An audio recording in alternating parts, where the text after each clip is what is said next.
विदर्भाच्या कुशीत वसलेले नागपूर, महाराष्ट्राची उपराजधानी, इतिहास, संस्कृती आणि परंपरेने समृद्ध अशी भूमी. महाभारतकालीन संदर्भांपासून ते आधुनिक काळापर्यंत विदर्भाने प्रत्येक युगात आपला ठसा उमटवला आहे. या भूमीत वैश्य सोनार समाज मोठ्या संख्येने वास्तव्यास होता. मात्र समाजाची संख्या मोठी असली तरी संघटित व्यासपीठ नव्हते. ही उणीव जाणवत होती काही दूरदृष्टी असलेल्या तरुणांना. या विचारातून 16 जून 1946 रोजी महाराष्ट्र वैश्य संघ नागपूरची स्थापना झाली. लहानशा रोपट्यापासून सुरू झालेला हा प्रवास आज विशाल वटवृक्षात परिवर्तित झाला आहे.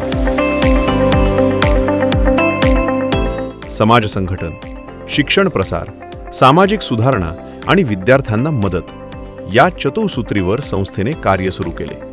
1954 साली संस्थेची अधिकृत नोंदणी झाली आणि समाज कार्यास अधिक बळ मिळाले. जेव्हा संस्था स्थापन झाली तेव्हा मी अगदी 6 वर्षात होतो आणि इथल्या एका घरामध्ये याची स्थापना झाली आणि तेव्हा मीटिंग व्हायच्या इकडे तिकडेच्या याच्यामध्ये आणि काहीतरी सामाजिक उत्थान व्हायचं.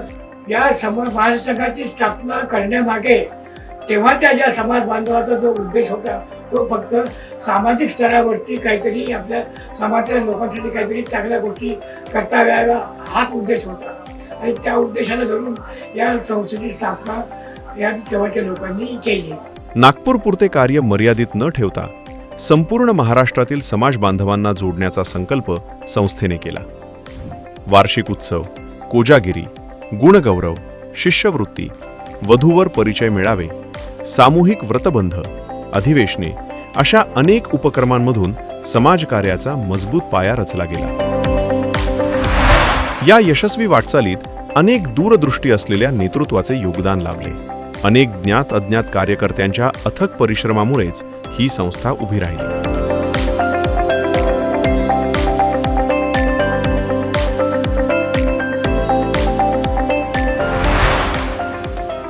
समाजासाठी स्वतःचे भवन असावे या भावनेतून रेशीम बाग येथे भूखंड घेण्यात आला. त्यावर उभारलेले छोटेसे भवन पुढे समाजाच्या एकजुटीने आणि दानशूर बांधवांच्या सहकार्याने भव्य समाजभवनात रूपांतरित झाले. आज ते समाजाच्या अस्मितेचे प्रतीक म्हणून उभे आहे.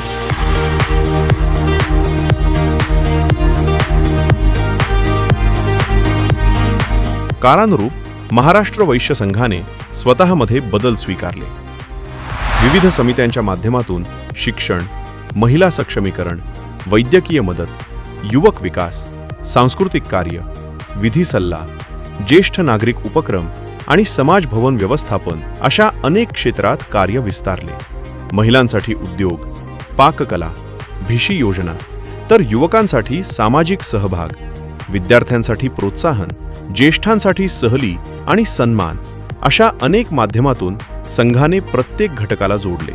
आरोग्य शिबिरे, आयुष्यमान योजना नोंदणी, आर्थिक सहाय्य, चित्रकला स्पर्धा, सांस्कृतिक कार्यक्रम या सर्व उपक्रमातून एकतेची भावना अधिक दृढ झाली. समाजातील ज्येष्ठ बांधव आणि भगिनी आज एक उपेक्षित जीवन जगत आहेत. मुलं आणि सुनांच्या नोकरीमुळे बरेच मुलं आणि सुना विदेशात किंवा बाहेरगावी स्थायिक झालेले आहेत. त्यामुळे आमच्या ज्येष्ठ समाज बंधू भगिनींना एकटेपणाचं जीवन जगावं लागत आहे. त्याकरता आमची अशी योजना आहे की कुठेतरी 4-5 एकर जागा घेऊन तिथे आम्ही एक आनंदाश्रम उभारणार आहोत आणि समाजातील अशा सर्व ज्येष्ठांना तिथे एकत्रित करून त्यांना आनंदी आणि खेळीमेळीच्या वातावरणात जगता यावं अशी आमची कल्पना आहे आनंदाश्रम उभारण्याची. 2019 मध्ये अखिल भारतीय स्तरावरील सामूहिक वधूवर परिचय मेळावा आणि उपनयन सोहळे आयोजित करून संघाने राष्ट्रीय पातळीवर आपली छाप उमटवली. आजही महाराष्ट्र वैश्य संघ नागपूर समाजाच्या सर्वांगीण विकासाचा ध्यास घेऊन कार्यरत आहे. परंपरा जपत आधुनिकतेचा स्वीकार करत समाजाला एका सूत्रात बांधण्याचे महान कार्य ही संस्था सातत्याने करत आहे. नागपूर ही संस्था 1946 पासून याची स्थापना झालेली आहे. नाग 2026 जवळपास 80 वर्षाचा कार्यकाळ संस्थेने पूर्ण केलेला आहे. या 2026 मध्ये आम्ही 18 आणि 19 जून 2026 मध्ये एक अखिल भारतीय स्तरावर मोठा एक कार्यक्रम घेत आहे.